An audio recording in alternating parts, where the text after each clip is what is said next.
Technology অ্যাডপশনের ক্ষেত্রে health সেক্টরের রোলটা একটু, আমি বলবো অ্যাডপশন একটু লেট।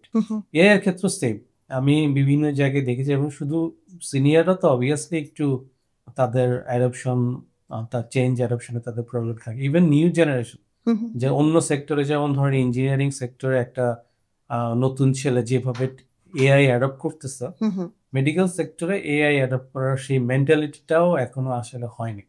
কিন্তু ওয়ার্ল্ড ওয়াইড চেঞ্জ হয়ে যাচ্ছে। আপনার অনেক প্রফেশনাল, পার্সোনালি আমি যদি বলতে চাই, যেমন ধরেন আমরা একটা দেখি যে রেডিওলজি, যারা হচ্ছে এক্সরে এমআরআই যারা করে, রেডিওলজির একটা স্পেশালিটি আছে, আমরা বলি রেডিওলজি স্পেশালিস্ট। এখন এআই আসার পরে যেটা হবে যে আপনি যদি একটা এক্সরে করেন, আপনি আপনার এআই কে দিলে এআই নিজেই বলে দিতে পারবে এটার মধ্যে ফাইন্ডিংস কি আছে, কারণ তার কাছে প্রচুর ডেটা আছে। তো এই রেডিওলজি যে ডিপার্টমেন্টটা, হয়তো ইন ফিউচারে আমরা দেখবো রেডিওলজিস্ট বলতে আর কিছু থাকবে না, তার প্রফেশনটা হয়তো আপনার এআই সেই কাজগুলি করে দিবে। হ্যাঁ, সেই ক্ষেত্রে এআই আসলে কাজটা তার কাছ থেকে নিয়ে নিচ্ছে না, তাকে আসলে এআই শিখে তাকে এম্পাওয়ার করছে। হ্যাঁ, অবভিয়াসলি আমাদের মানে জিনিসটা হচ্ছে যে এটার একটা নেগেটিভ থিঙ্কিং আছে যে এআই হয়তো আমার জবটা নিয়ে নেবে। কিন্তু আপনার হেলথ সেক্টরে যেটা হয়, হেলথ সেক্টর পেশেন্ট যেখানে আছে, পেশেন্টের টাচ দরকার হবে। টাচ যদি থাকে, টাচ না থাকলে পেশেন্ট সবসময় কিওর হয় না।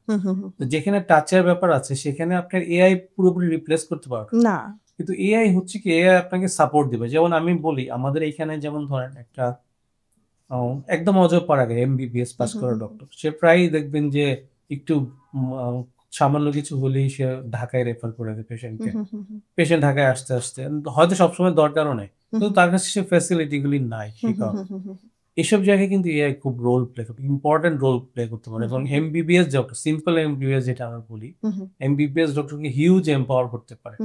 এবং ইভেন আপনার জটিল থেকে জটিল যে ডিজিজ আছে সেগুলো এআই এর সাপোর্টে কিন্তু আপনার একদম সিম্পল, যে মাত্র পাস করে বের হয়েছে সেই আপনার হয়তো ডায়াগনোসিস করে ফেলতে পারবে যে হয়তো মনে হচ্ছে যে এরকম কন্ডিশনের দিকে যাচ্ছে।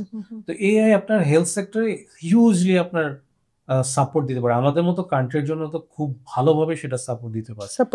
কিন্তু সেটার জন্য যেটা হচ্ছে যে হেলথ সেক্টরে যারা লিডার আছে তাদের খুব ইম্পর্টেন্ট রোল প্লে করতে হবে।